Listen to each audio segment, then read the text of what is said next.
Okay, this is a public safety meeting for January 26th, 2023. So let's have roll call.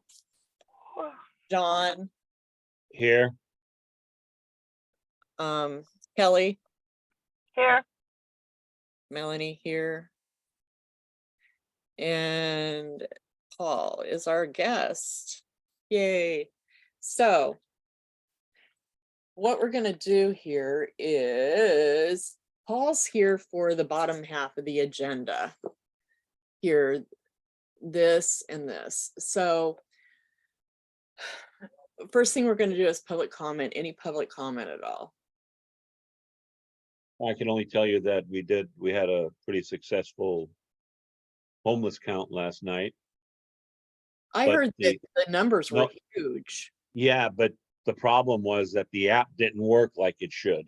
Oh, Lord. Everybody was having problems with their phone, so luckily when they gave us the maps, we would put in I for individual, C, and then RV for the camper RV, Right. and so on. So I really wanted to do it, but with me having like mom duty and everything else, and now that I've got a torn rotator cuff, not happening. yeah, we were pretty good. We had, Christian was there. Craig Goldfarb was there. Yeah, I know Craig was because he Yeah. said to me he wanted to use our projector, and I'm like, we can't lend out our projector. We can't lend out our equipment from Northwest. The Our city should projector for have what? Our neighborhood council for our neighborhood council projector. For what though? I don't know. He wanted to use it for the homeless count last night. Somebody wanted to use it, and I says, we don't lend our equipment out. No. No way. The city should be providing that stuff anyway for what they need. Yeah. So anyway, Well, it was good, that's good. So that being said, we'll move down to Paul.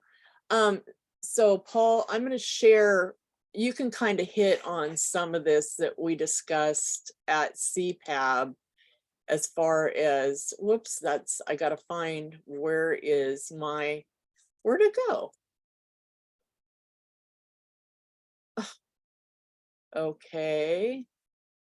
Where is it? It's not coming up. There it is. Okay. So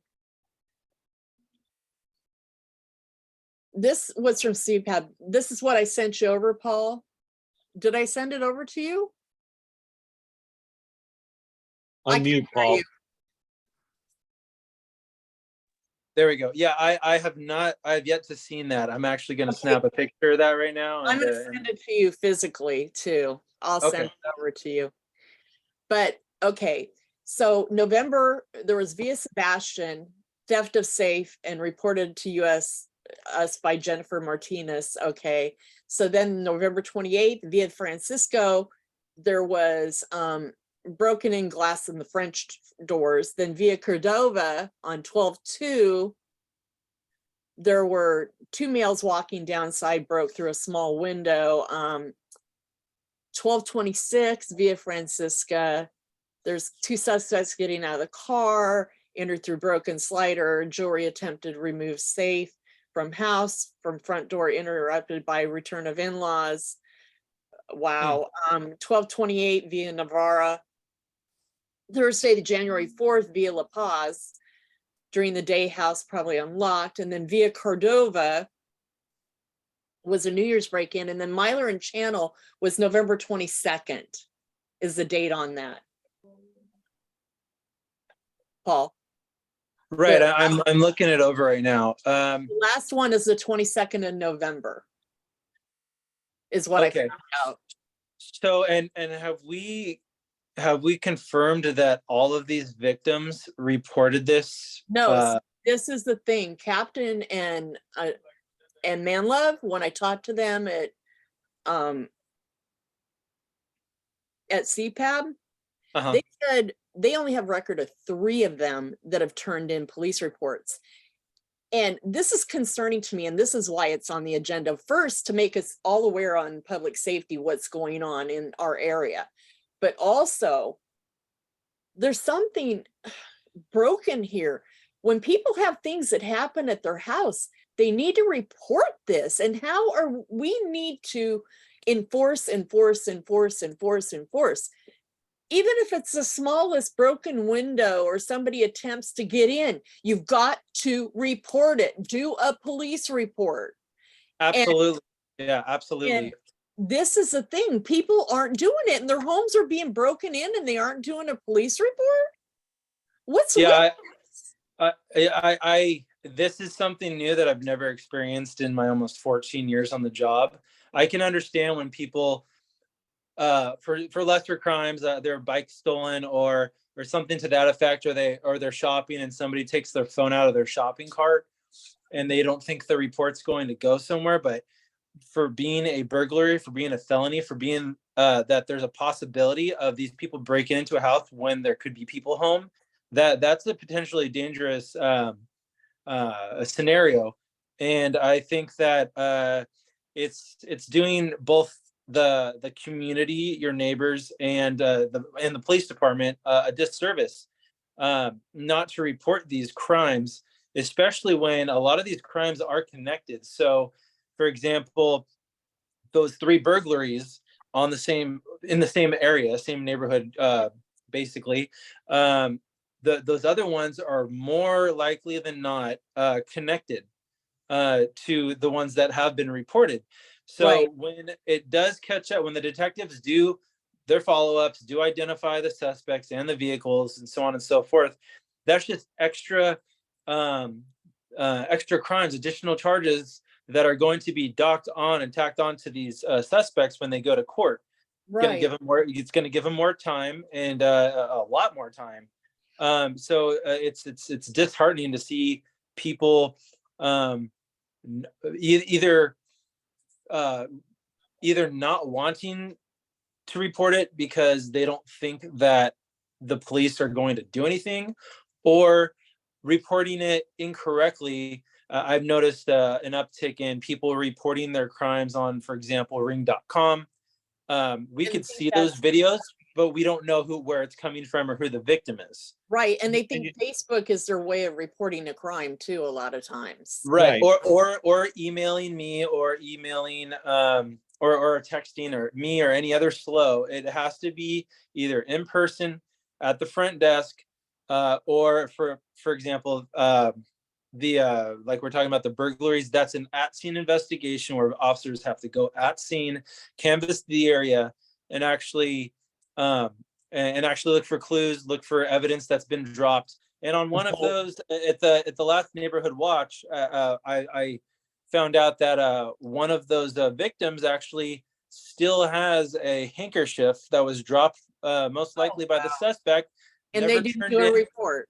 Never turned in. That's evidence. Hopefully there's a hair follicle or something that's attached to that bandana or handkerchief, because after the rain and all the cold and the sun, some of that DNA evidence may not even be there. So like the fingerprinting, if they've touched anything, right? And if they right. call, that's how we're going to know. I know when I did some stuff at Culver City, I remember that, they used to say, get us the fingerprints, because that's how we're going to know if it's the same guy or the same team robbing multiple places. Right. And that's the only way, like we knew there was the one guy in a bike that was stealing all the copper wire up and down with the lights. So you can trace that down, but at least it's not in this situation. We don't know if it's a brand new team. We don't know, Exactly. that's what. And like the copper wire guy, I caught him on my cameras. Yeah. Well, that's what I did that with the girls, with the ladies over at the Assistance League, about Christmas time, because they were asking me about, are they still doing catalytics and this? And I said, yes, they are. And I said, but if there's also been break-ins, and I said, you need to do, due diligence. And if somebody did bust a window in your house, or they came through the sliding glass door, but whatever, or you saw that, they damaged something on the side, whatever it is, you've got to still report it, and let them know. And they go, well, and one of the answers was, well, we've done that. We never seen them come out. And I go, well, then you just didn't do the right thing. because it is a burglary, they will come out. They will, because those are the people they want to catch and not keep going. Because if they do it to your house and they don't see because burglars are not stupid. They're going to look around and say, nobody made a report. So they're not, and then they're going to keep going. So. Right. So, And Paul- not only that, again, for example, like I mentioned, the bandana or handkerchief that was failed to be turned in and booked as evidence. That DNA could not only come back for that burglar, it could come back to a suspect wanted in a rape or in a homicide that's 10 For years somebody old. that's a known burglar in other areas. Right, And but like he says, you don't know if he's a rapist. Yeah. He could So, have Paul, warrants out for anything. So there's Paul, a larger picture. There's a larger picture here, and everything's interconnected, and that's how you have to look at it. Even if it's Right. not necessarily going to be connected to everything, there's always a connection to something else, because these people just do not break into homes in that area. They do many Right. other things. So two things, Paul. One thing that comes to mind to me is these places that they lost something or got something broken or whatever, don't, in order to get that fixed, to claim it, unless they're just out of pocket, if they use their insurance, they have to file a police report for their insurance. Their insurance requires that, right? So Yeah, that's like I've yet to see. disconnect for me. Do they have that kind of money just to throw in and replace it themselves without ever filing, their insurance? Number one. Number two, it seems like with the close proximity of all these places, that somebody has literally been visiting and visit somebody that lives in that area and watching all these places, or is very familiar with all of those houses up there to be all of these all together like that. The other thing, Very familiar up there with all of those homes and the cul-de-sacs and the ins and outs. and some of these people, their logic behind, well, we don't want any trouble. Because I know that some of them will say that you know what I mean, Paul? There's a lot of them that say that, well, I don't want them coming back. I don't want any trouble. So we're not reporting that. They're scared because they think they're going to come back and attack them for putting them in jail. And when they get out of jail, and this is what runs through, older people's minds. They don't. Right. Yeah, and that's a very rare isolated incident. I don't think I can recall one time that's happened. No, I don't either. Yeah. But see, the mentality of the older person, that's what they're thinking. Right. That they have that, they don't want any trouble. A lot of people think that the Ring camera is enough. Let me tell you, the Ring camera is not enough. No. You need actual cameras on your house. And you can get cheaper cameras that you can put on, or get like the floodlight camera for the Ring or whatever, a bigger camera, but you need more than the Ring door camera. Because I'll tell you what, when we called on the guy over here in the neighborhood that kept going around trying to break into the doors and all of that I caught and got him out and called the police on and everything. And I rousted him up and everything. And he had been to our door and tried to open it. Do you know that when the police come, they wouldn't accept any of the footage that we had from our Rings, because they said you can't see him actually touching the doorknob and turning it. You can only see his upper body, that you can't see the doorknob and his hand on it turning it. So it's not going to be good evidence or footage. It's just that is not up to a police officer to decide. That's up to a detective. They would not take any of our Ring videos for that night. And only reason they arrested him is because he's the guy that had the sheriffs held up at the 7-Eleven. Okay. Yeah, and I remember he was out on bail and he missed his hearing and there was a warrant out for his arrest. And so that's why they took him in. Solely for the warrant. Yep. Which is the easiest, quickest arrest. Because he failed to show up for his hearing. When he was out on bail. He was out on.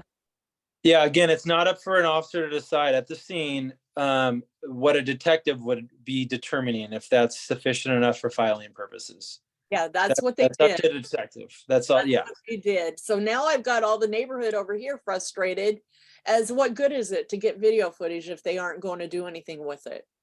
You know, Dan, one time when I told Dan I was getting, um, I was gonna put the ring on. And it's funny, Dan, I said to Dan, most of the times there, when you do the ring, it's at this height where you just, but Right? Dan says, you know what? Just go up 4 feet and stop. That'll catch the doorknob and everything down Right. below his feet. It'll show the shoe. And I said, really? And he goes, yeah. And I've done that. And I do see people walking up because if they walk up to that and then my door is here this way and the ring is here on the left Right. side of you.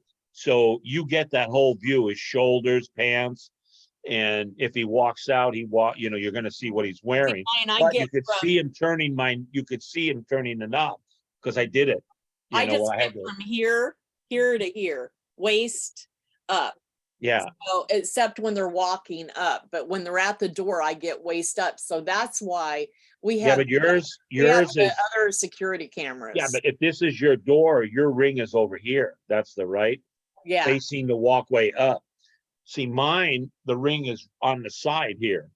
It's facing out in the street. I could see the 2-3 houses across the street. oh Half wow, of Lori's, yeah. And then you see my door. You see it open like this and there, yeah. huh? So I guess maybe what you ought to do is get another one, another ring and put it there on the side so Yeah. you get both angles. That's an See? idea. Yeah, that's, but you're right. I mean, it's so easy to you can go to Sam's, Costco, how they got those 4 sets or 8 sets of cameras with the DVR. And you can put them high enough that someone's not going to go up there and try to, So the biggest thing I think that comes out of this is people got to report and they've got to do more protection on their homes to make sure that everything's secure and also the windows are locked and secure and no half open windows. And also they need to report again, like I said, everything and have cameras. They need to do due diligence to get cameras. I wish to encourage people. It doesn't have to be the most expensive system in the world, just something more than a Ring doorbell. Mm-hmm.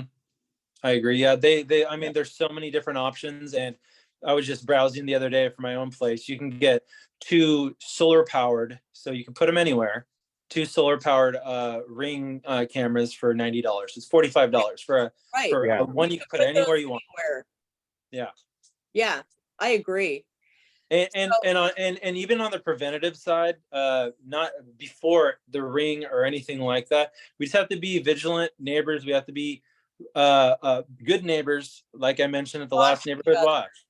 You have to There's people waiting in their car for several hours, an hour and a half or whatnot, and they're just sitting in there. And people are telling me this. The victims are telling me this, or the neighbors of the victims. And nobody called on them. They're possibly casing a place. Nobody sits on their car on a street, and especially if nobody in that area knows that car doesn't belong there. Yeah. You call the non-emergency line. Say there's been burglaries in our area. You believe this car is casing the place. They'll run the plate or send the plate to me. Everybody has my email address now, 40007@lapd.online. I'll run the plate. If it comes out to Fontana, Palmdale, for example, somewhere far, and it's not Pedro up or down the street, then most likely those people are casing the areas. Right. Yeah. There's no reason for someone to be hanging out across the street at an odd time when, unless they're picking up their child at the school off Park Western or something like that. I was just going to say, I live by a school and we have so many cars that park. There are people that park out there. Like if I'm home, there's people that park out there for hours. By the school where I work at 7th Street, there's people parked out there all the time. It's crazy.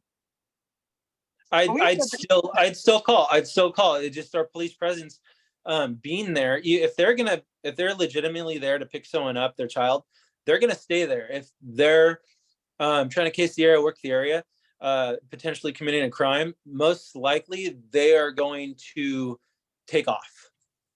They're going to take off or make some movements that look very suspicious. And anyways, we'll be out at scene and be able to investigate and run those plates. That may be a stolen car. A lot of these burglars, they use stolen cars or rentals. A rental car is a very perks our ears up when it's, you know, in an area just driving around.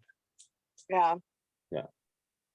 Okay, the other thing is, one of the things is what they had discussed at CPAB. We have an increase in Northwest of homeless people in our area, but that isn't due necessarily to more homeless coming into Pedro. It's from people being displaced.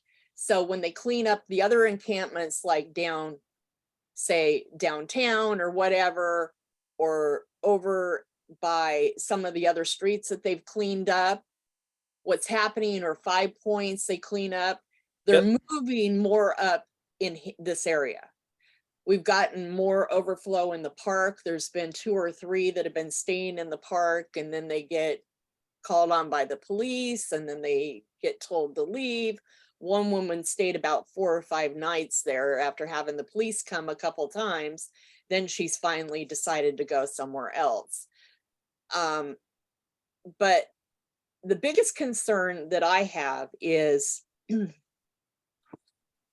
one of the problems is how we address these situations. If you come in contact with somebody, say, like if you're out for a walk, come across one of these individuals that is where they aren't supposed to be, or on your property, or in your driveway, what should you do? What are the steps that you should take to make sure that your family's safe, that you are safe, but also do the right thing without having to be a vigilante, so to speak?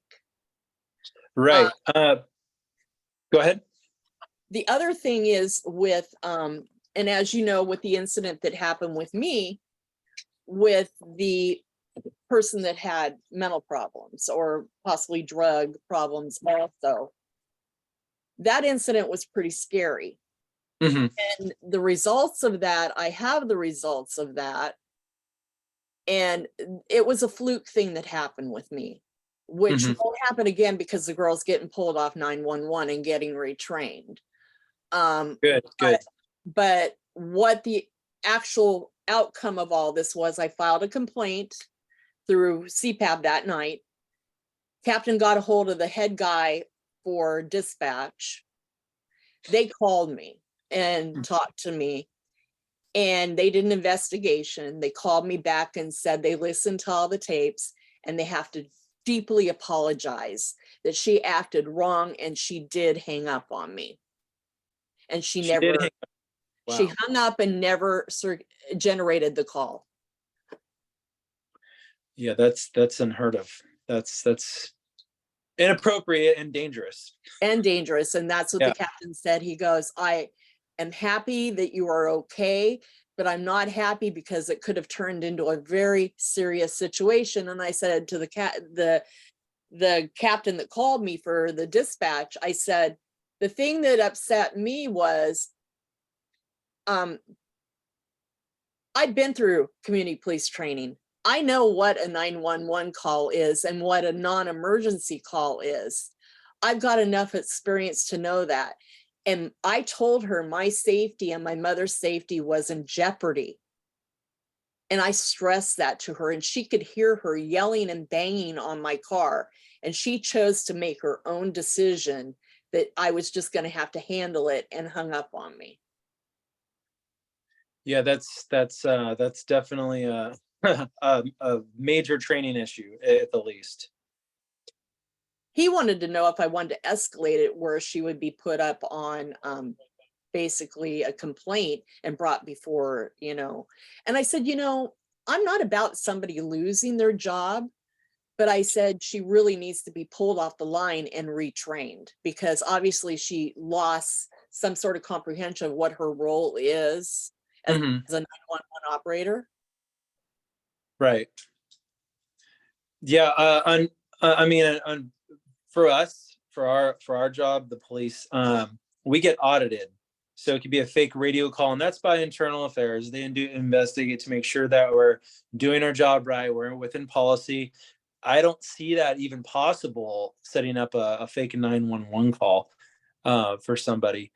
So yeah, that's a difficult situation to ensure So that in these the people are. future, what I would like to do, and this is the goal of this, is to set out guidelines that we can post, that if you encounter somebody experiencing violent mental health issues, these are the steps you take if you are, encounter that with somebody, and I think it's important, because I was caught off guard, and the only thing I could think of was to dial 911 and screaming at her, quit hitting my car, get away from my car, go away, just go away, get away from me, I have a question. Do they arbitrarily audit or send or check the 911 calls? I would have to look into that. I'm not sure. Because that to me seems like that would be a reasonable thing to do, is to audit that, because I mean, okay, Melanie was okay and she got, everything was okay. How many incidents like this happen where the person's not okay? And is there a record of them having called, or is that person, Right. I'm sorry, I truly believe in accountability, and I'm sorry, that person needs to be accountable for, thank God nothing happened, but Right. that person needs to have some kind of accountability. And I think that, as like you said, with the police, having those random calls, even as a teacher, we're scrutinized like that. You have random visits, people come and check you out, it's random, it's, and I'm sorry, I think that needs to be an issue. I think that that's a serious, and I'm not just saying that this is an isolated incident, because I'm hearing a lot of that kind of stuff, where 911's not, making the wrong decisions, or telling people it's not an emergency. And that's not right. So I think that needs to be screened. Yeah, I know that when they're being trained, just like us, we have a training officer. They have someone who sits down with them and pretty much monitors their conversations and their dispatching. It's 1 year of training too. Mhm. Yeah. They're on I mean, probation look, for a year. I'll give you a good scenario. Did you see this one that's out now where that 6-year-old kid shot the teacher?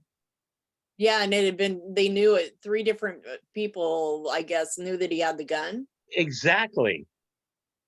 Now we're talking a 6-year-old kid. First of all, how did he get the gun? I mean, They're now, still all investigating that. There's a big lawsuit with that. oh yeah, The she's mom going says that against. it was secured. Well, obviously it wasn't. It had a trigger lock in a lockbox with a trigger lock, and there was a key. And because I read all that, I mean, that's a big thing. As teachers, it's really sad to have to train for active shooter training, active shooter drills, and what would you do with your kids if there's a shooter? And I'm sorry that there was a lot of that just wasn't handled right. Period. Yeah. That wasn't So- handled right. That's And why I I said it think was. that as we get, So Paul, to get this outline for me as far as procedures, so say somebody encounters a homeless person on their property, Mm-hmm.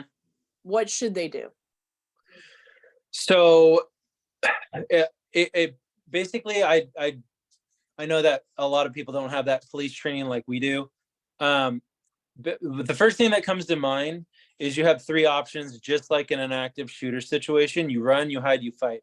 So the first thing you would do would be run away, depending on your quick assessment on if they seem mentally ill, if they visibly have a weapon on them. And I'll tell you, even if they don't visibly have a weapon on them, I'd say 99.9% of all made up statistic, but almost every single homeless person carries an edged weapon on them for their own protection.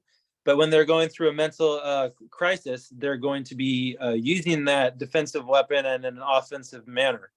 So keep that in mind. Keep your distance, just like a police officer would. Keep your distance. try to de-escalate it after a quick assessment, like, what are you doing here? Do you need help? Usually, instead of questioning the person, you ask them, instead of what are you doing here, you would say, like, do you need any help finding a place? Are you lost? I've noticed a lot of circumstances when people come off in that fashion, in a helpful manner, then that person is less feels like there's less confrontation between them and you. There's always, I haven't tested it myself, nor have I heard anybody else any outcomes, but there's that 988 number for people experiencing a mental health crisis. I'm not sure how effective that is, but it's there. So I'll have to look into that choice, that option. Again, keep your distance. If they're on your property, immediately call it. Well, again, assess the situation. It could be a non-emergency or an emergency situation, depending on where they're at. If they're pounding on doors, if they look like they're trying to break in, like that was me in the car. right. So, for example, in your situation, pounding on the doors, that also could be somebody trying to carjack you, pull someone out of the car and get into your car and steal it. That's a 911 call. And for the victim, for the caller, just paint that picture as best you can to demonstrate to the dispatcher who's taking your call what's going on. So the more, the better for what's going on. If you say, hey, there's for example, a homeless person outside my car, they're shouting and yelling at me, is a lot different than they're not letting me leave. I think they're possibly armed, and that's completely fine to say, because most homeless people are armed. They're going through they have a possible mental illness. They're going through an episode. Again, just paint that picture with as much detail as you can to these dispatchers, because yes, they're trained, but you don't know their experience level, and they don't have as much experience as a law enforcement officer who has made contact with hundreds, if not thousands, of people like that. And again, your last option, if you're unable to run away or barricade yourself or hide, then you're going to have to fight. So I always stress that people should have some sort of a weapon on them, whether that's lethal or less lethal. That's all up to the person's own decision. So, like, I carry pepper spray with me all the time. Mm-hmm. And Chris told me to get stuff that I know where it hits, because I'm not experienced shooting it very often. So he suggested to me that I get like the pink or the green turquoise stuff, so I see where it's going and where it hits, so you can be certain of where it hit when you squirt it if you have to. Right. So I've got this fluorescent green stuff. But I've never had to use it, thank goodness. But well, and also speaking of mace or OC spray or pepper spray, just keep in mind what the expiration date is on your pepper spray, and it's always good to buy two, and every now and then use one in practice, so you know the distance, you know how it reacts in the wind, outside, obviously, and so you can get a little self-training off of that, as opposed to just buying it, keeping it on your keychain, and then hopefully you hit the target and you know how far it sprays and so on and so forth. Right. So I just buy another one and just at least try it out and keep in mind how far it goes and the details of its effectiveness. Now, remember their strength when they're in a mental crisis. I work with mentally ill children, and when they are in a mental crisis, they are superhuman strength. She was strong. I had a 5-year-old throw me like bam, bam. But bam, she was bam, strong. and I'm not a small woman. And I have a Honda Accord that's pretty sturdy. I've got little dents on my car where she was hitting it by the door. Yeah. Where I've got little hand dents where she was banging it. Mm-hmm. I've just noticed those today. I'm like, whoa. So, yeah. Hey, so I'm sorry, but what was your name? The teacher? Kelly. Kelly, hi Kelly. So yeah, you're right. A lot of people going through mental health issues through a crisis, they don't feel pain, or especially the homeless population uses at least 2 or more drugs at once. And specifically in San Pedro, PCP is on the rise, which is a excuse me. I said again, I remember back when I was in high school, there was a big rise of that. Yeah, and that's dissociative anesthetic. So that's going to prevent the person from feeling pain. And I've been in situations where someone's at someone's front door, a homeless person trying to break in, going through an episode. They have no idea what they're doing. Plus, they're on PCP. We're using and they have an iron rod in their hand. The people are inside. You can see them through the windows, scared to death. We're using OC spray. That's doing nothing to them. We're using a beanbag. That's doing nothing to them. A taser, that's doing nothing to them. So when push comes to shove, we actually have to go hands-on, try to distract them with that, to keep that weapon away, and then take them into custody that way. So yeah, that's a good point to keep in mind, that not every person is going to react the same to the pepper spray or the OC spray. Some people will react really bad, and some people won't have any reaction. And, Yeah, and the worst is you don't want to infuriate them even more. Yeah, if you're, So that the they other come thing at is, you. So your best choice is to run or get out of the way, because you don't know what to do. I have a question too about cars. If someone's attacking your car, do you have the right to drive away from it? I mean, I mean, if you hit her, I mean, isn't that kind of like self-preservation? I just don't get that. So it all depends on the circumstance. It's a case-to-case scenario. If you look back into those violent riots that happened about 2-3 years ago, people were out in the streets blocking cars, preventing cars, trying to rip car doors off, rip a person out of the car. Right. They're fearing for their life. I know, right. In many of those situations where, unfortunately, the protesters got ran over, but those persons were fearing for their life. They're scared to death. So it just depends on, everything's circumstantial, and you just have to exercise your best judgment on everything. Is it one person?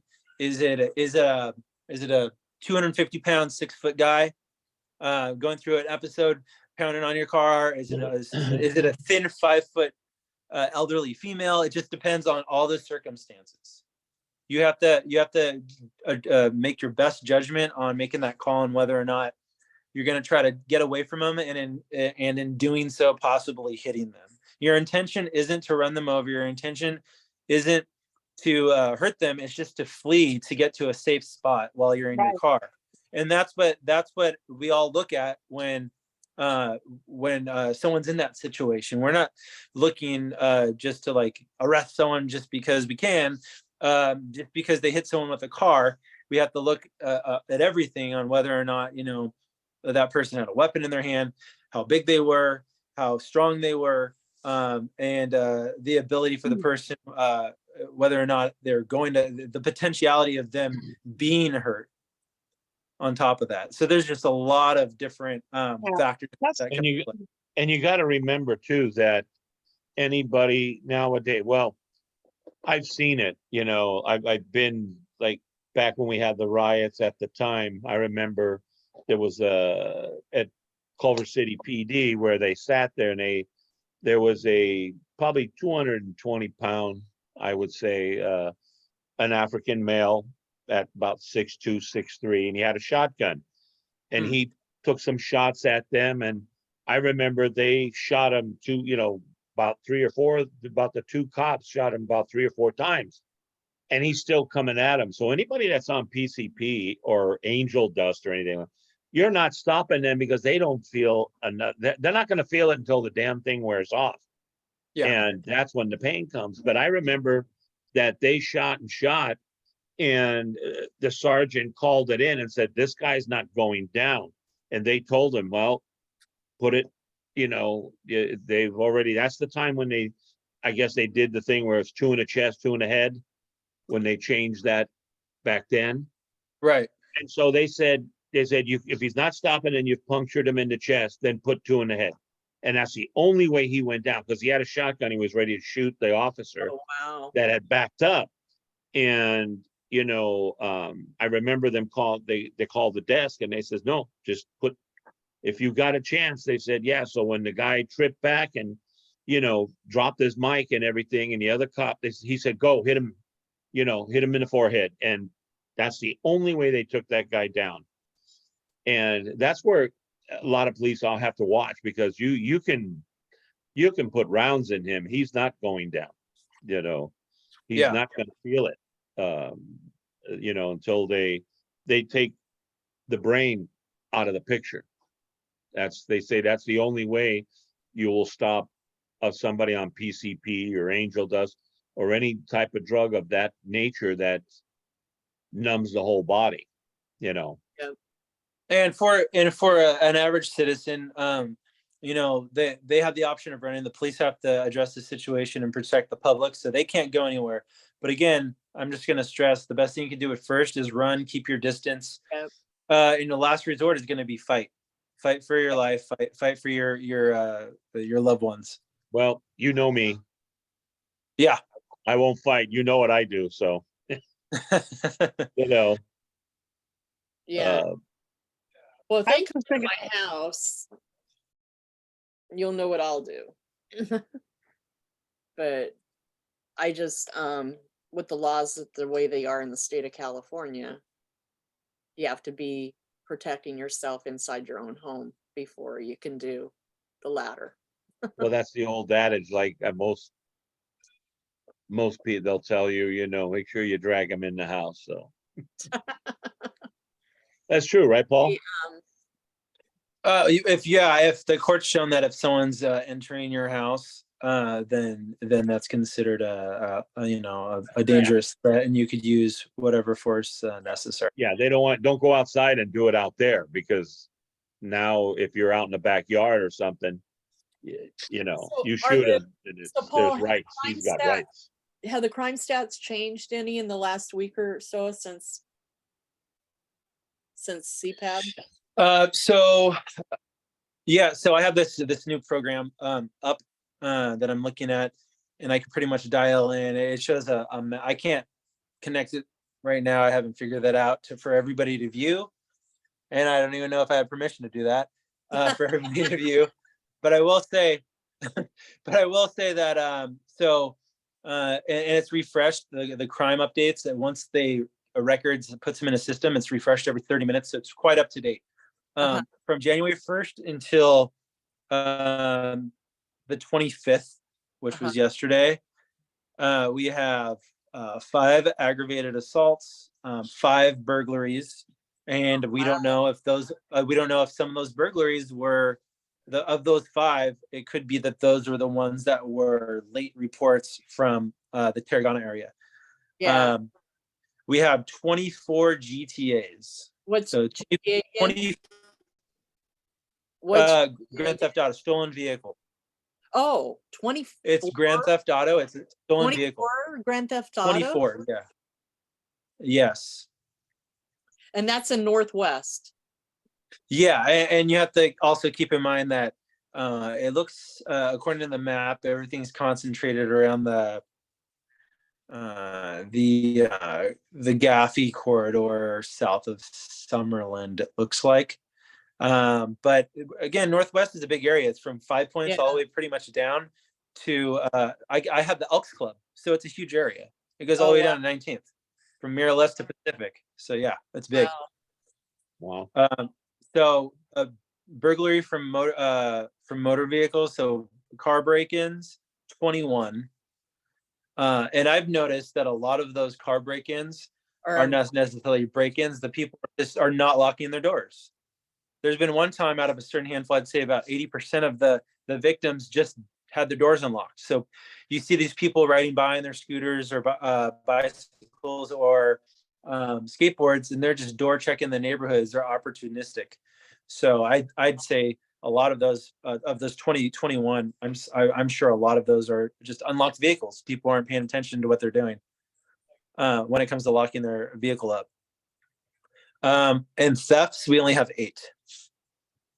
Thefts, so that's what are the Uh, thefts? thefts could be anywhere from a store reporting, like a Home Depot or a Target reporting it to us, or it could be, I noticed a few bike thefts. Of those 5, I think 3 of those, let's see, of those 8, there's a couple bike thefts as well. Okay. Yeah. And no rapes or shootings or anything like that, or deaths? No homicides, and no rapes. There was a shots fired. That's not categorized on here for some reason. When there's no victim. Was that just with the stolen catalytic converter? The shots? Say that again?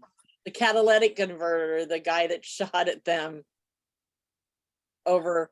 I have no clue. The shots fired that I know of, there was no hits, and that was off of Westmont up near those RVs. Okay, because And you know the catalytic converter that over off of Westmont area, over on, oh God, it's, or not Westmont, but over on Barhue and the same Trouble House, that area. Right. where the Yeah, one are called you the talking about the door? Statler So, address? there was a catalytic converter being stolen, and a kid come out, and I originally heard it was the people stealing the catalytic converter, and later I found out from Officer Fiera that it was actually the kid that come out of the house had a gun and was shooting at the catalytic converter stealers, and wow. he was just like shooting all over. So the guy, Ed Derringer, a motor RV, bullets Mhm. went into his RV. Oh wow. Yeah, that kid One of the shouldn't have done neighbors' that. RV. Hmm. So Nick said that the kid might be in trouble for shooting the gun. Oh, sure. How old is he? Like, I guess 16, 17. Well, first of all, the kid should have never went out with the gun and done that, because he could have killed somebody. He could have. Right. That's the thing. innocent That's what the bystander. neighbors were saying. They're saying, oh my God. Yeah, granted, he scared probably catalytic converters off, and they'll probably might think twice next time, hopefully. But the other thing is that also shooting random like that, what if somebody would have been in the RV? Mhm. What Or if, even what if walking they down went the to a neighbor's street. house instead and Yeah. shot like a child or someone in the home and gone through the walls of the home? Yep. That's the biggest concern. If people need to think about that, if they're, you can't just go out shooting the gun, somebody needs target practice and just the mere fact of going out and shooting it, period. Yeah, that kid could be in big trouble. He could spend, that's yeah. Yeah. Well, So and the other thing too is they'll definitely, and I believe, Paul, they'll have a talk with the parents, why was this gun easy to get to? And they'll Right. ask, they'll go after the parents too, not just the kid. Exactly. Yeah. Yeah, it all depends how the district attorney wants to handle it, Yeah. Well, it also depends on if somebody was actually hit or not. Yeah. Yeah. If someone was hit, then it's a huge deal. If not, it's still a big deal, but Yeah. the severity is probably not as Yeah. big. But yeah, so it's Paul, I got a question for you. This is, just what happened to me. The car was stolen on December 27th. Okay. We recovered it again, my car. They found it in an alley. And now I got a letter from the police department say that, or from traffic. They sent me a ticket out, the parking ticket. Oh, during the time it was stolen. Yeah, it was in an alley. They found it with flat tires, battery gone, and everything. So because of my license plate, I just got this letter yesterday saying that we owe, $68 for a parking ticket, parking violation. Can I fight that? Can I tell them The car Well- was done. I have a police report and everything. Yeah, you just bring show the, I believe you can go down to in Wilmington, Avalon and E Street. That's the parking enforcement's little dispatch area. But this happened down in off of 69th and Broadway, Oh, It's downtown well, LA.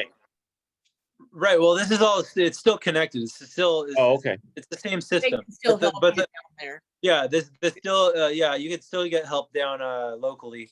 And just bring the police report and the ticket, and they'll put two and two together with the time frame, and Yeah. they'll just take. This is the Yeah. second time your car's gotten stolen? No, this is from the first time, the one in December Right, with Christina right, with the Amazon deliveries. Right. So I just now got today, I got a violation, a parking violation, and Oh, God, so that's crazy. yeah.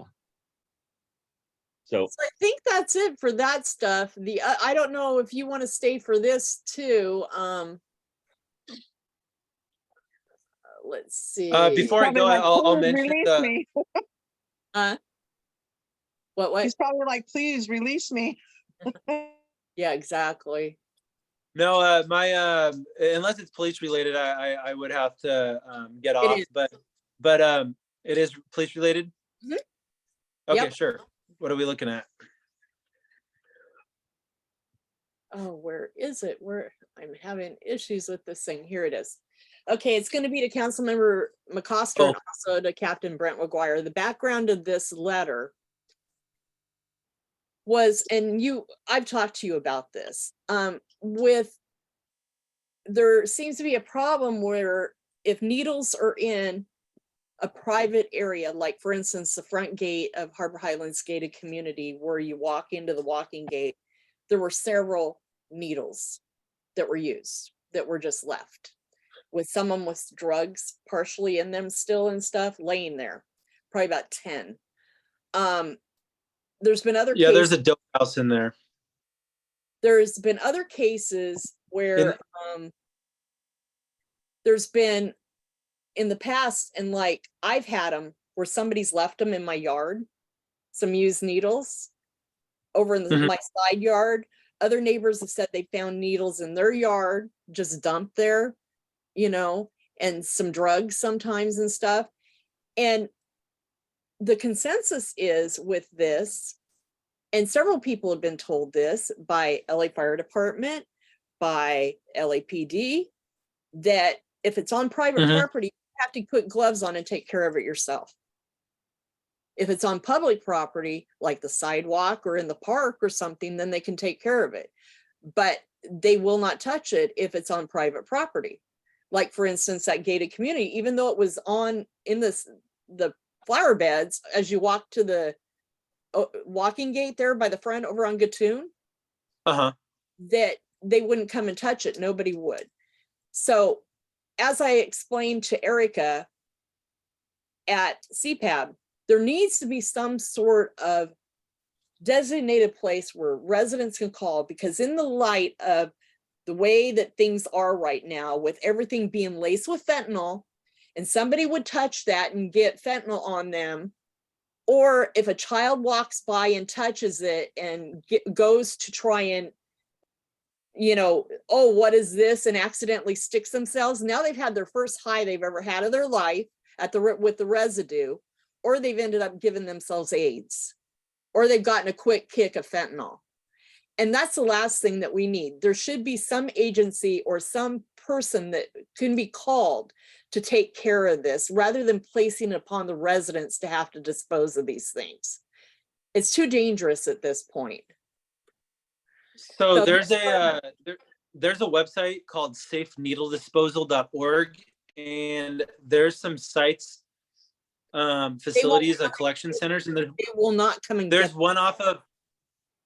They won't Okay, come well, get them. okay, well, You have to take them in a Sharps container over to them. They will right. not come and get them. And I don't think that a resident should have to touch them, period.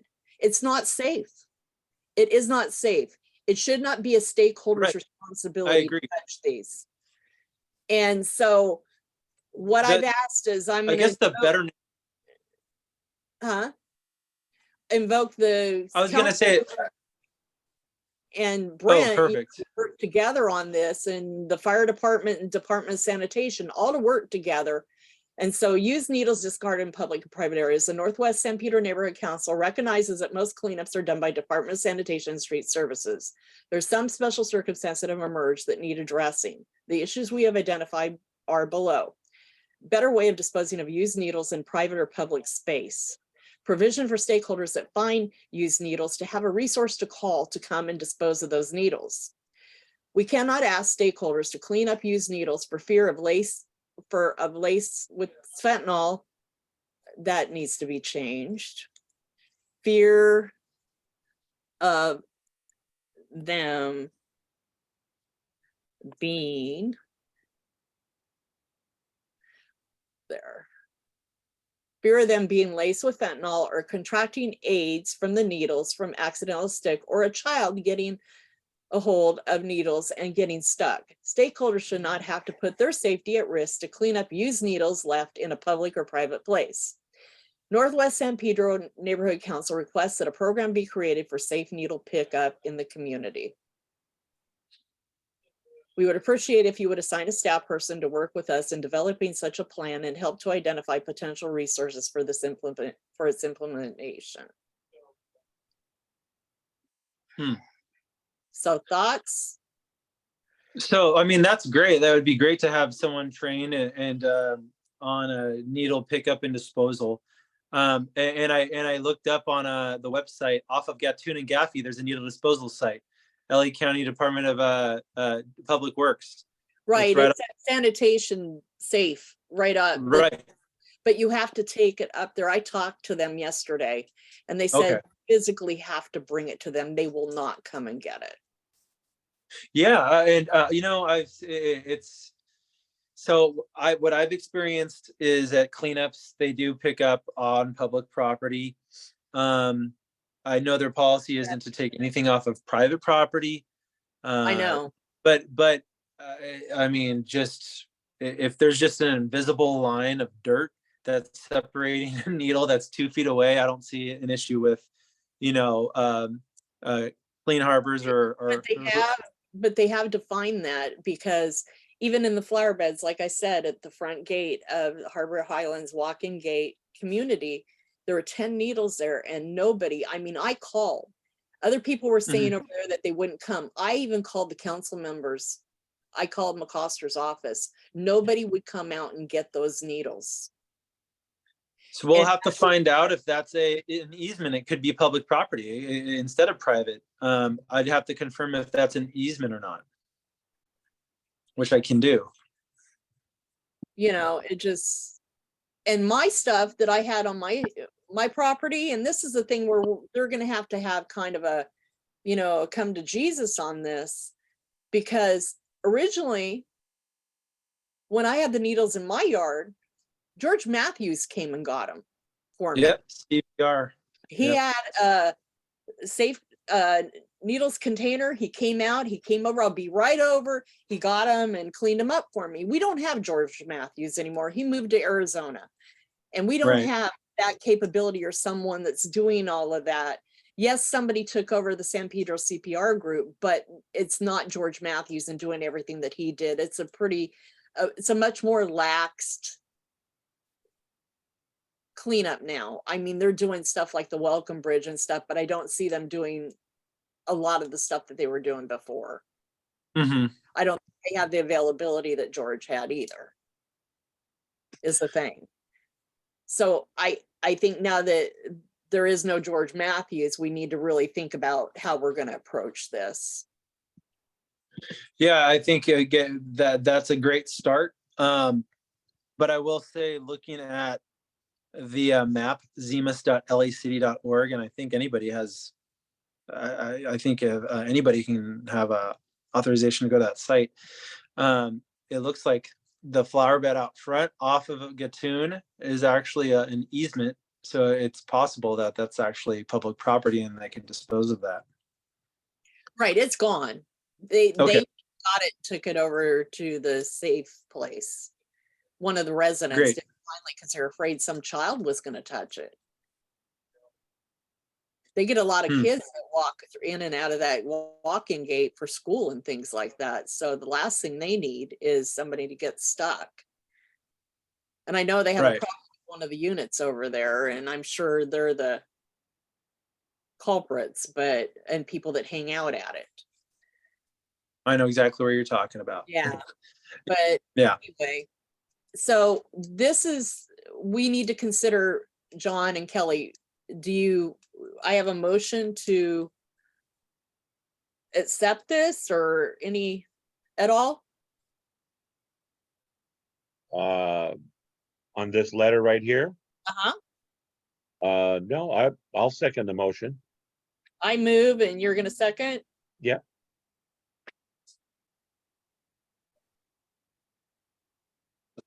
Okay, so all those in favor?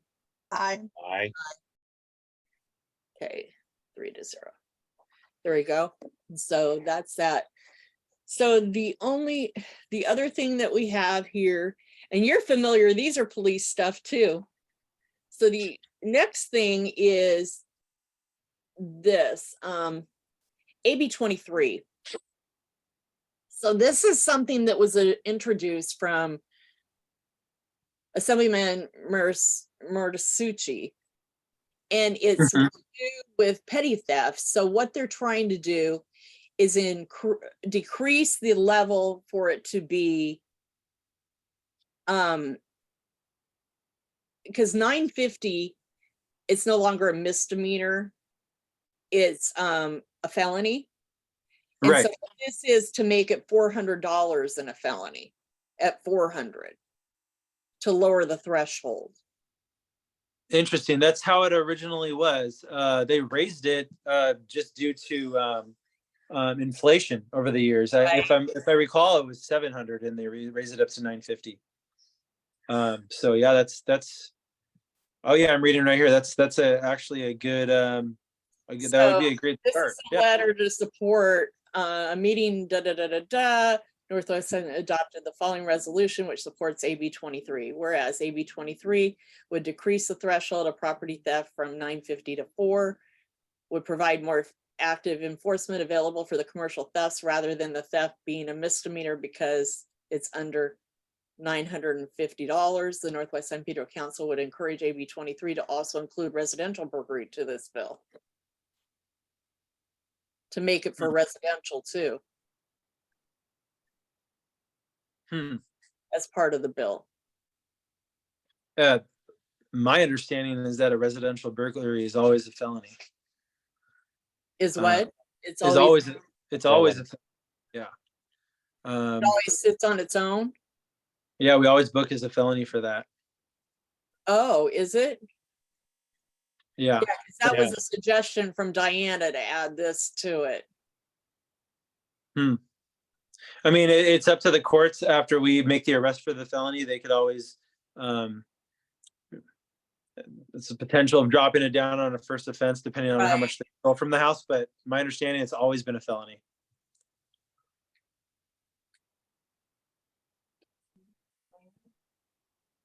Just know though that, I mean, that's a great idea. It would prevent a lot of shoplifting, a lot of thefts. The downside that I see is that it would tie up a lot more patrol officers making those $401 arrests. Yeah, With an arrestee as opposed to proactively patrolling the streets. So there's always a give and a take to things. exactly. Yeah. Yeah, and the last thing you want is him to waste on $400 to take her, then do this, book him and this and that. He could be out there doing more productive, in the streets and getting, worse crimes than that. So yeah, you're right. Yeah. It's one of those things you got to put on a scale and say, hey, because it's actually, is it still considered like that? Is like petty theft, right? Correct. Yeah. Yeah. So a lot of times petty theft, I know it's a felony and stuff. Sometimes it's a slap on the hand. Right. Well, That's what anything under 950 right now, that's what it is a slap on the hand. Anything over 950 is considered a felony. Yeah. Yeah, it's got to be big dollars, Yeah. But what they want to do is change it to being 400 or above be a felony. So Yeah, I think that would completely sway people walking in and out and doing those Yeah. smash and grab and looting. what they're looking at is a smash and grabs, basically. It's trying to that, and also all the Target theft that they've had in the grocery stores, them running out of the grocery store with a cart full of groceries, you know.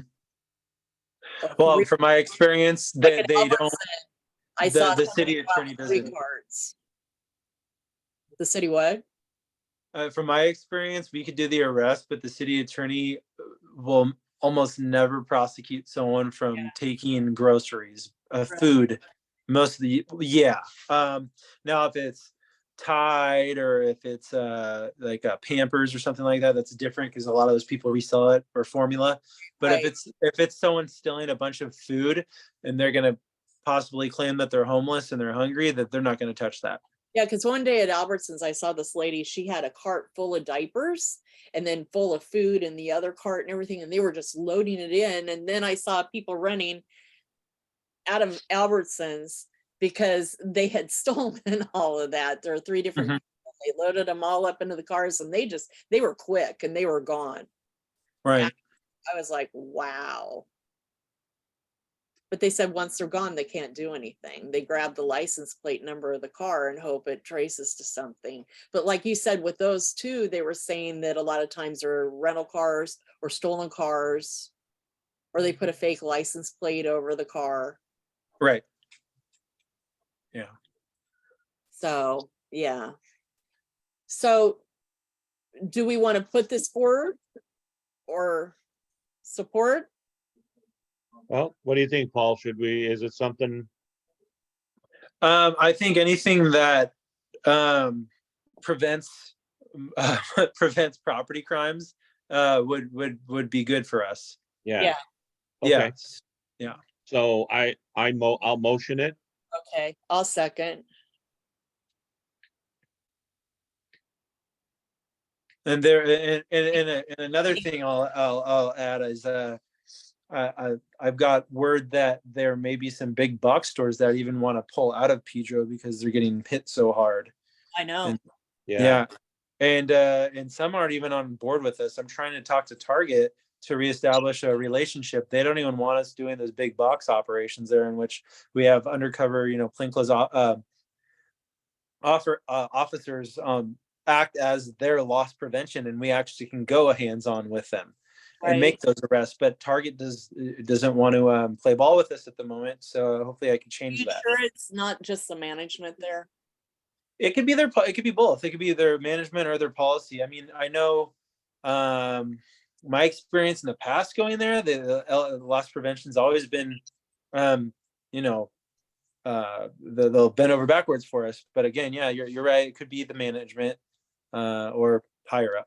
Because they have a new person over there that's filling in because and I'm not real comfortable with I hate to say this, it's just concerned about the person that's over there right now. They don't seem really want to be community friendly or be, how do I say this? A lot of people have complained because they haven't been proactive. The other woman, Melissa, that was a security manager, and she left on maternity leave and stuff. She was very, very good at working with everybody and, really good community person. And I've had my own experiences over there. And other people have given me feedback. Chris Bolnick hasn't been very happy either with the guy over there right now. Mm-hmm. So y'all have to, when I get out of my training, I'll have to go over there and try to reestablish that relationship. Yeah. Yeah. So let's vote on this. Kelly? John? Aye. Yeah. Okay. So the other thing, the other letter is the other one from, nope, that's not it. This one. So this is AB 74. And this is in regards to the street racing, the street side shows, the street takeovers and stuff, and and doing the zoomies in the intersections and stuff, and residential streets and all of that. Mhm. Basically, the way the law is written right now is that it's set up where existing law defines a sideshow as 2 or more persons blocking or impeding traffic on the freeway for the purpose of performing motor vehicle stunts and motor vehicle speed contests, racing and stuff like that. So what they're trying to do is reestablish the bill to include street takeovers and sideshows and racing, so that it involves, because there's been people hurt spectating the street takeovers, not only participating, but also watching people have been hurt. So it's important that they have some laws in and some to protect that, because this excludes like the takeovers, basically, because it talks about the highway. The Mhm. law it's written right now. So this letter is this. Would help create safe streets and neighborhoods and intersections in California cities. While there's existing laws for excessive speed for highways or sideshows of 2 or more on highway doing speed contests or reckless driving, it doesn't state particulars about street takeovers in neighborhoods or residential street racing sideshows. Due to the uptick in street takeovers, we feel the safety of spectators and participants are important. The Northwest San Pedro Council would encourage AB 74 to include language about innocent bystanders. Whoops. Spell check didn't work there.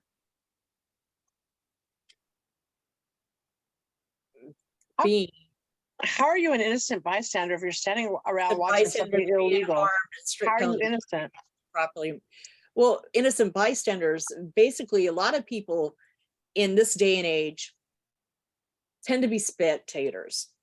They're like watching like a fast train coming because they're like deers in headlights. Everybody, or when there's like some sort of like accident, you have the looky-loos that stop and they just can't help but stop and look and watch.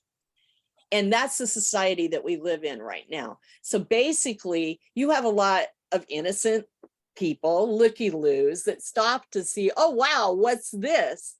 And that's what happened to the people that got killed this last time with the street takeover. They were out watching and spectating, and they lost their life over it.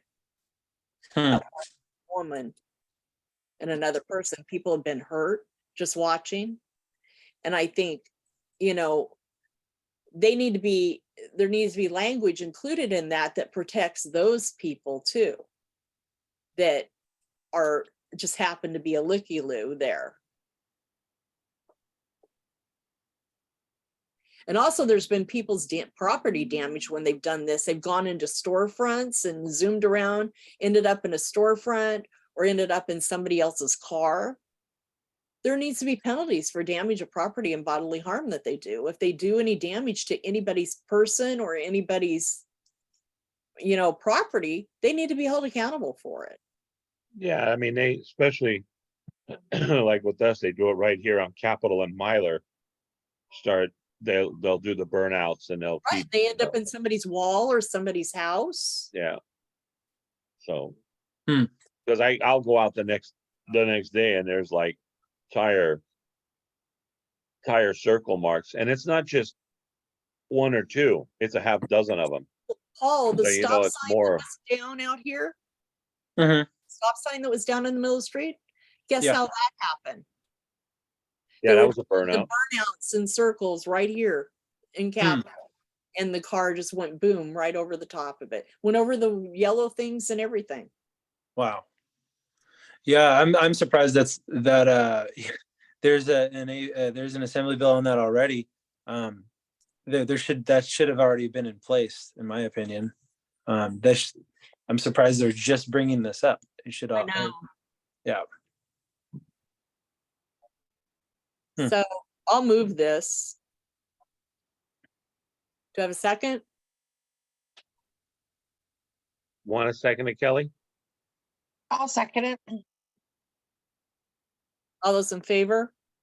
Aye. Kelly? Aye, sorry. I thought seconding it, I said my eyes. I don't know, I just, the language on it kind of, I don't think that if you're an innocent bystander, if you choose to put yourself in a precarious situation, I can't see where you would be protected. So should I just change it to bystanders? Well, I mean, I don't know. I would say people that are in the, you'd have to put people that are standing on the outs. How would you say it? How would you say it?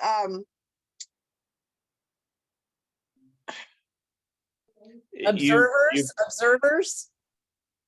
Yeah, but they're still willing to be there, Mel. That's the thing. Yeah, Okay. I know, So but if something happens to them, hey, you know, yeah, but still, there's got to be some protection. So again, some people are passerbys or people that are in the vicinity inadvertently. Like I remember one time driving through downtown LA, and these people got into I had gotten lost, and I was on the wrong end, and these people got into a fight, and they set this car on fire in front of me.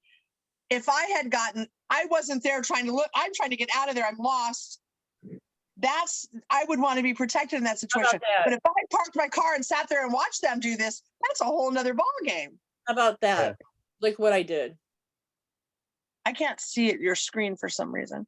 Include language about inadvertently, about language about people. Whoops, I forgot. Pedestrians. Pedestrians, that's a good way of putting it, yeah. Yeah. If there's nothing else, I do need to sign off. For all the police stuff. Okay. Thank you so Paul. much, and thank you for all your patient answers with us. You're I welcome. appreciate And that. the next time you see me, I should be certified as a drug recognition expert, so that will help out So everybody. what is that? What? So Nick Ferrara is another one down at our station. Basically, it's a long process. It's 10 days plus the certification process, in which we could determine what a person is under the influence of. Oh, wow. So if, say, for example, someone behind the wheel is driving erratically, they get in an accident, you smell alcoholic beverage, but when they're blowing on the breathalyzer, it's a 0.03 under the 0.08. Something else I would conduct an evaluation on them and find out based upon like an FST and a couple other tests and figure out if they're under a narcotic analgesic, stimulant, hallucinogen, cannabis, things of that nature. So, and that also goes for pedestrians too. It's a good tool to be able to detain someone and further investigation to see if they're under the influence of a drug not in person, but out of a car, just as a pedestrian. Well, that sounds interesting too. They want us as teachers to be trained. I can't even think what the name of the training is, but they want us to be trained to be able to administer Narcan in case we see a child or something. And we were talking about like if we thought like say, I mean, we have it on campus obviously if something happens, but if we're not trained and we thought to administer, like we know, we have evidence or whatever, would we be under the Good Samaritan law to administer that? I'm sorry, if a kid's under something or doing something, I'd call 911. Yeah, if you're going above and beyond your scope of training, then you could be held civilly liable, if not more. But yeah, if you're trained on it, then you could administer it, even if if it doesn't work. Right. Yeah. My boss is really trying to get us to take it, especially to take the training, because our kids, they can have access to things that, especially now, kids have so much access to stuff that it's just unbelievable. And they want us to be trained. And I'm just hesitant because I'm already trained for like the seizure medication and all this other stuff. And so, yeah, a 10-day training in something like that would be very interesting because I'd be curious. I'm always curious what's going on with some of these kids. We get a lot of, I'm at elementary school and we see a lot of stuff. Yeah. Well, hopefully that works out for everybody there at the school and Yeah, get trained on that. I just pray we never have to deal with it. Just like I never want to have to think where I'm going to put kids Yeah. if somebody's shooting them or whatever. I don't, those are things you just don't want to think about. You have to be trained for it. You have to be Yeah. ready for it, but you don't want to think about it. Right. Well, everybody, Thank I you. hope you have a good new year. I'll see you soon. Thank you. Paul, All right. Bye. you got it. Take care. So the last thing we have to do is talk about Wild Fest. Oh, Lord, About this what? is not the right way. Oh, Lord, does this flip at all? Is there any way to flip this? Holy Toledo. Let's see if it flips. Do edit. Is there a way to flip it? Yeah. All right. No, to your right where it says, what does that say? Objects? Oh, to the right. To the right. Give it a minute. It's filing first. It's got to load. To the right, to the right, to the right. Jesus, come on. Oh. Do, do, do, Bless do, you. do, do, Thank do. you. 11. There we go. Thank you. Okay. Oh, there it is. See it right here on the right? Oh, it's Down. fixed now. It's fixed now. Oh, okay. Okay. So now we just have to make it bigger. Yeah. Come on, Zoomy. Okay, there it is. Okay, and let me pull this. Oops. Stop it. Cancel. Come on. Pull. Okay, there we go. So we can read this. Okay. So this is from when we did Emergency Prep Wild Fest before when we started it. Remember, John, when we started the planning of it? So what I'm going to do is we're just going to kind of look at these things and see if these are the same people that we want to invite again. Can you make it bigger? Yeah, I can try.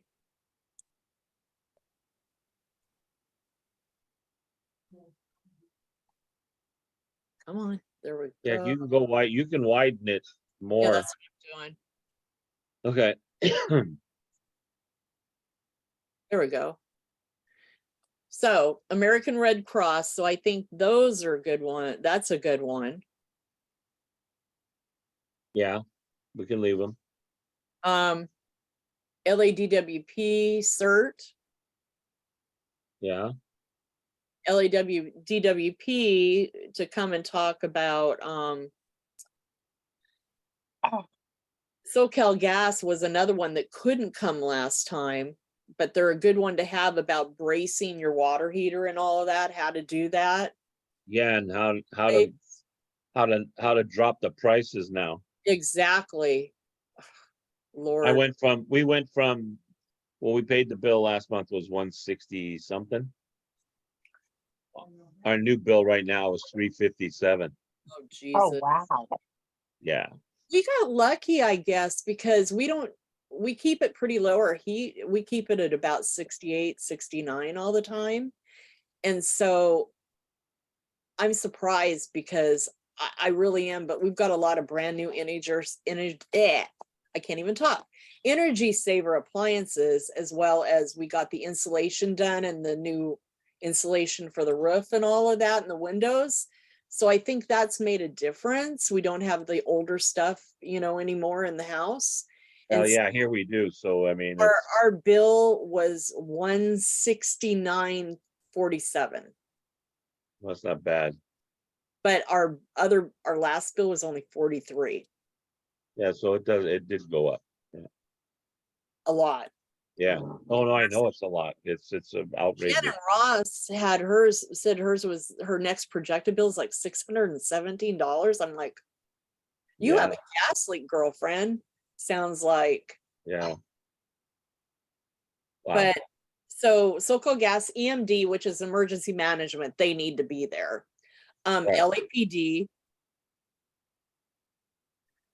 Yeah, animal services. Janice Hahn. Yes. Office. The Tim fire McCoskey's department. office. Yeah. LAFD, LAFD, Port Police, yeah, and then we had the ham radio operator.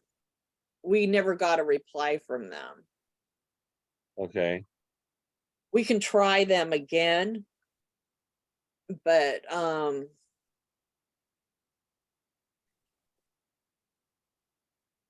and then from that, and then I'm trying to think who else. The Hero NU program, I don't even know if they exist anymore. I think they've gone off the radar. Animal Services is another one that we're going to have come, because last time they were going to do, because the animal shelters are so full right now. So what I was going to have them do is bring the evacuation bus that they have, that they bring out, and they'll bring it with animals in it for adoption, like cats and smaller dogs and stuff for adoption, and do adoptions that day on the premises, you know, right there, so that we are able to get pets adopted for them, because they are full over here right now. They're absolutely full. And I'm concerned that they're going to have to start changing from a no-kill to a, they'll start putting down some of the animals if they get Well, yeah, if it gets too crowded, they will. what they'll do is pick the older ones and the ones that aren't as healthy as the Yeah. ones put down. So, Unfortunately. so what they gotta do, yeah, so. No, that's perfect. The list is still good.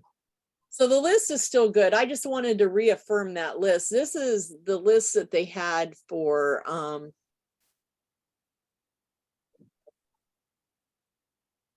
this was the original. It's really small, but this is Yeah, the original list that we had,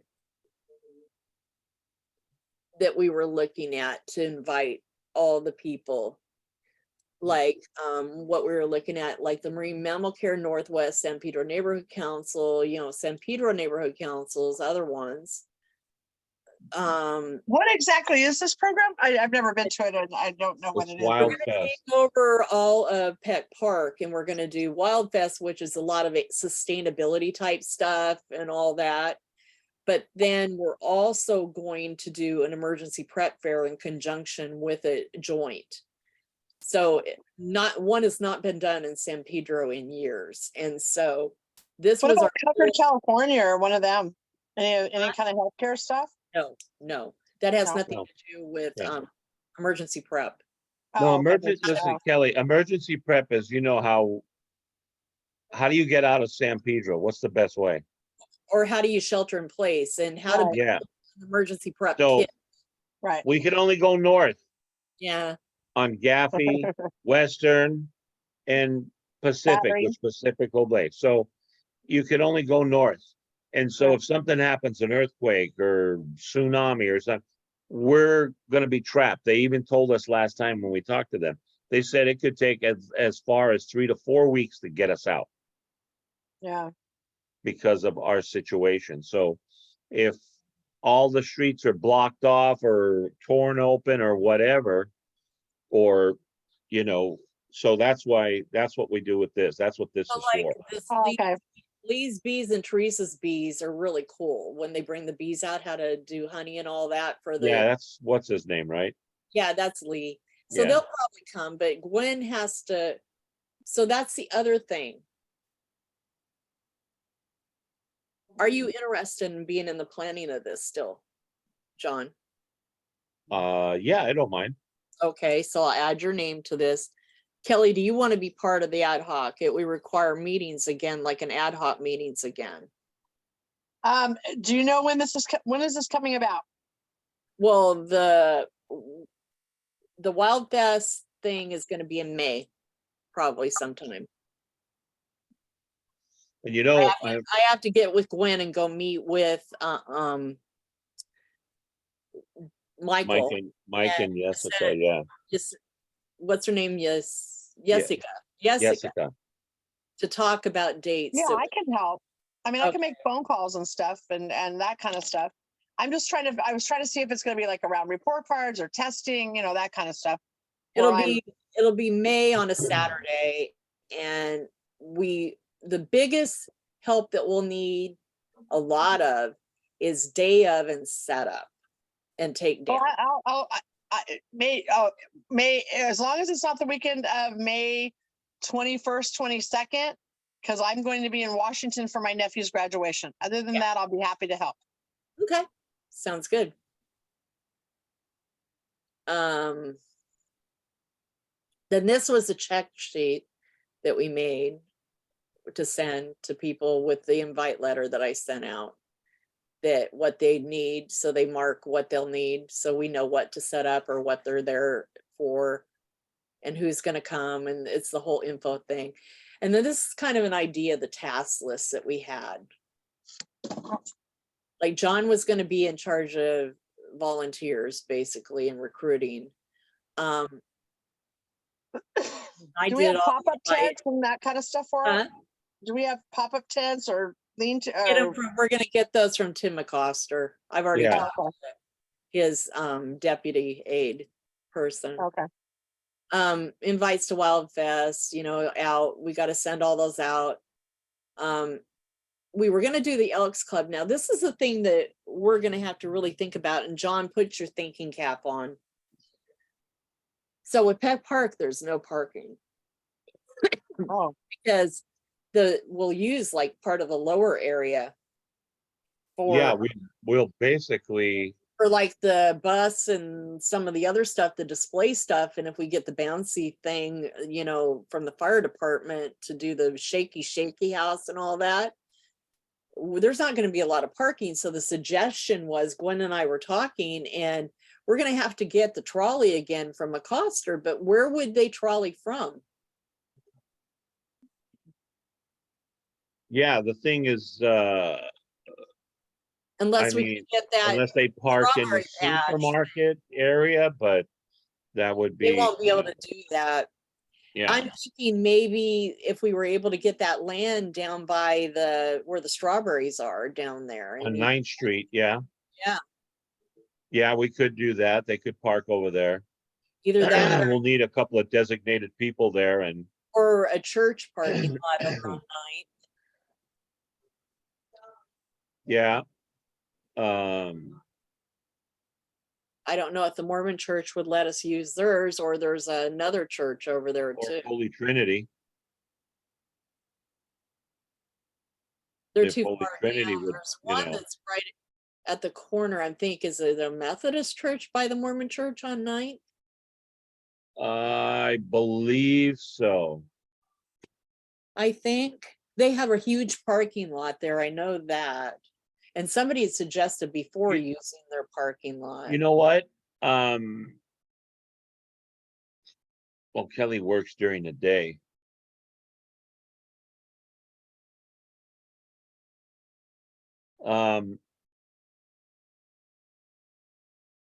Let me see if I could go out with Dan and I'll drive around up and down the area, And see where you see within a parking couple of mile radius. Yeah, maybe 2-3 mile, just in the vicinity there. I think the Elks Club is going to be too far away to park. No, that's over there on Morris. That's way too. When we were going to be at Bogdanovich, it was fine, but now it's. Yeah, because they could have come through from there and then, I've got to find some time to go up and talk. Maybe you want to go with me one afternoon or something and go talk to the new, what is her name? where at Lady up at Dana. Dean Dana? Not Dean Dana. Yeah, Dean Dana, Yeah, Right. that's Marlene or. Marlene, yeah. I need to Yeah, go. I know her. I know Marlene very well. You met Marlene. Did I? Yeah. Okay. I've got to go. Remember when we did movie in the park? Right. She was the girl right next to us at the table. Oh, okay. That's Marlene, the little skinny lady. Oh, okay. That was Marlene. I've got to Yeah. go talk to her because I got to find out if. Well, that was Marlene, or that was the other lady. Marlene, I think is his. Because they But anyway, I know Marlene. I met her. I've been there a couple of times because We of have some other stuff. all of our green roll of paper to cover up those one signs, the directional signs. They have our directional signs. They have all of our T-shirts. Yeah. All of that So is, they still have all that? they have all of it. Gwen left it up there. My adhesive, my spray adhesive. Yeah, They well, you know, by now that spray adhesive is no good. Well, if it hasn't been opened, it's fine. It should be. That's what I was told. Yeah, okay. Okay, so then, She has all of our stuff up there and I hope that they haven't claimed it as their own and used it. It's yeah, in that closet in there. So hopefully okay. it's still there. Well, we'll have to go on during the week, Yeah, you know, around 10 o'clock, 9:30, 10, up there. the best time. And then, you know, and Chantel is still there, so Yeah. she'll know. And the problem is with the whole food thing, we were gonna have food for the workers and everything. We Yeah. won't be able to do that. All we'll be able to do is buy granola bars and stuff like that this go around. We can't have You know what we could do is granola bars, we can do the chips, you know, all of that. any- Unfortunately, anything we won't that's, be able to do food. you know, or the, you know, The safety. well, the only other thing you could do is have a truck there. Well, they are gonna have trucks, but I mean, coming out of our pocket, we Oh, can't pay for the truck. But Yeah. our contribution will just be chips and snack items and stuff and water for everybody. yeah, And that's gonna have to be it because of the COVID restrictions. And then we're having Peck Park order the food trucks to be yeah, there. Because we yeah, can't, because all we they need to have do is, you we know, like you said, granola bars, chips, or we do Danishes, you know, the ones, the small ones that, you know, there's like 25 or 30 in a box, the little ones. You know, you could do, you know, because it is in the morning, people will be working to set up and all of that, and they'll have coffee. We could even get the, you know, the big things of that, you know, those big square tubs with the coffee, yeah, like we did last time, yeah. you know, at So, Wild Fest. Yeah, so, you know, some of the things have changed on this that'll change drastically, and I'll do up a new one once because I've got all these. I found all of this paperwork and everything, and I saved Okay. everything. So But that's now I would just, yeah, now what you need to do is just go through, you know what you do? Send me send me and Kelly and I what you got here, what you're showing. So Kelly can get a little bit of better idea of it and all of that, and I can just educate myself again with it. this was But a mission statement. go through it and change all the dates and, you know, Right, the writing and Peck Park and all of that, you know? original budget. Yeah, and then the budget, you know, Have to what, happen when you look at this. I don't know if we, you know, We we are don't need, actually, I we are don't think we gonna- should do 4 banners, I don't either, you know? but also the flyers, we can And you probably, don't, and we don't need 2,000 flyers. yeah. I would do maybe 500 and just put them here and there, and I think we need to do like the big posters like we did and go have them all hung up all over town. In the businesses, you know, like the 8 by the. oh yeah, no, that's true, that we can put, and you know what? We can put them, Our biggest reach is gonna be through social media. Yep, Putting it on Facebook page, putting it on the yeah, and if we have a Instagram, flyer, and yeah, keep and- it I up. don't You have need to keep this. Whatever. renewing it. yeah, whatever flyer we have, that I can put it on like almost roughly around 10 social medias. See, You all know. of this is up there, the 3-foot, 30-foot of laminate, the lime green vinyl to cover yard signs and adhesive spray. All of Yeah. that is up at DN Dana. Okay, Some of this stuff is up at DN Dana, Where's that? the Friendship Park up on the hill by Oh, okay. Bogdanovich. Yeah, okay.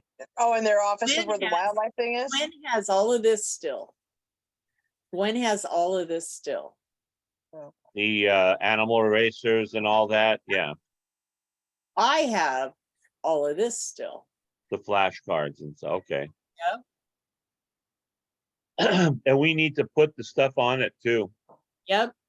you So know, that's a project too. yeah. I wonder if we could take those someplace where they can do so many at a time. Save us, They would charge us an arm and a leg for that. really? To put erasers in baggies?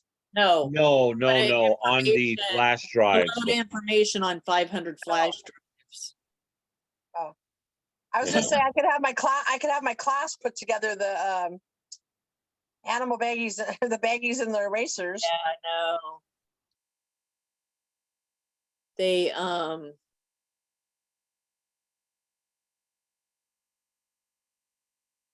so this will be interesting. We'll have to have the posters to laminate it where, you know, to where everything is.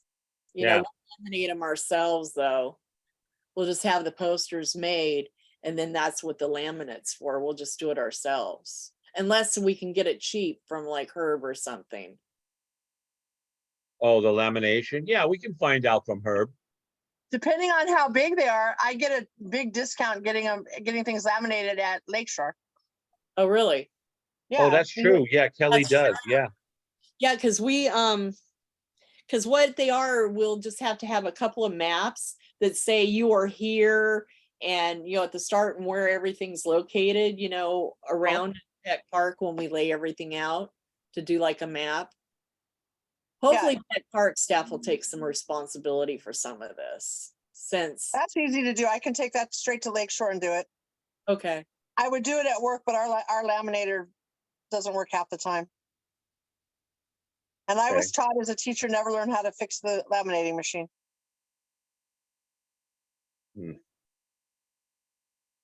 okay, anyway, that's pretty much it. I just wanted everybody, these are notes Yeah. from the last one. Okay. These no, are- that's perfect. Yeah, we got everything, so that's half the battle right there, what we got written. So that So- way, So this We- has been on hold because of COVID? yes. Yeah. It was ready to Oh. go. We had funded it and bought it, all the stuff and had the banners and ready to go put them up and everything. And then COVID hit and they shut everything down. That's when we went right into shutdown. This, Yeah. we had to Yeah, cancel we were gonna, and it was happening. We shut down like what, a week before it was like a week before well, our- it was gonna be, that weekend. like, yeah, but it was gonna be, I think, like, not March, it was gonna be like in April. It was April 27th. Yeah, and so when March 15 hit, you know, we were like I 2 just weeks got out of a away. hospital when we had to go teach virtual. Yeah, Yeah, it was crazy. So, but yeah, so any other comments, any other, no, that's, so I'm gonna get a hold of Gwen and let her know that we need to, she needs to give me her names of her people that she wants for sustainability on this thing. And then we need to submit to Ray for the executive board meeting to approve an ad hoc committee for Wild Fest. So that we can right, thing a rolling, rocking and rolling, because it ain't happening in May unless we start putting the shit together. and and the get- only trouble we have right now is we got the elections, I know it. you know, and we got, you know, I got my time in the elections right now, and you know, I'll be limited what I can do, but Right, we'll figure something out. yeah. And then the other thing too, I got the frickin' assistance league with all the problems. I know. I've got report cards. That's Oh, and conferences. I first wish week of I had February. that, you know. I wish I had report. That would be a lot easier than, you know, Yeah, you try talking. We- The report card part is easy. It's talking to the parents about the report cards that aren't. yeah. And I got that, you know, those pictures I sent you, Mel, of the roof? The adjuster and the engineer came today. The engineer says, you know, if that's the balcony leaking, there's some stress marks on it. And it looks like it's kind of you know, it's $40,000. really wet and all. He says it could be anywhere from 10 to 35,000. My mother's roof on her house, the duplex in her house, they originally did the estimate at 23,000 for the duplex in her house to be done completely, whole new roof. Oh, but We got- this is not, the roof was done in 2017. Right, No, this is just that little balcony that's Right. from the little kitchen. but I'm just telling you price wise, and you're talking, her house is just a little tiny 2-bedroom house with a little tiny duplex. Yeah, and then we're talking this balcony is only 10 feet long by 5 feet wide. And That's it.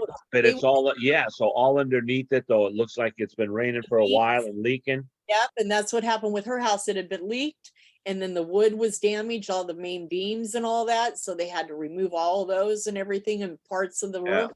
So $48,000. Yeah, I know, and that's what we're going. I got 18,000 for the elevator. I got this money, that, oh, yeah.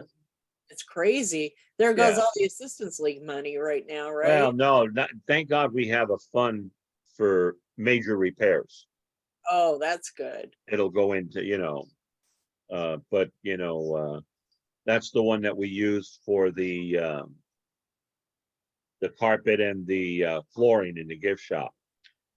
Thank God, the 25,000 came out of there, I think it's like 100,000, Oh, but I have 40,000 that for everyday use for the year. for the year, and Yeah. you may have to use your And whole. I've already with replaced this, replaced that, done this and that. I've already spent 26,000 as of last month. You're only in February almost, Yeah, so we got, our fiscal is June 1st.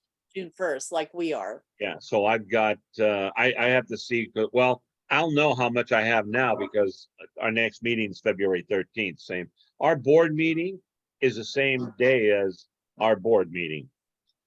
Oh, Mine's from 9:30 to 11:30, and then I got the one from 6 to 9 at night, so we'll see that. Bob will have all that paperwork, all the, well, might even know on the 31st, because Monday, actually, the 29th is, so did you freeze your butt yeah. off last night?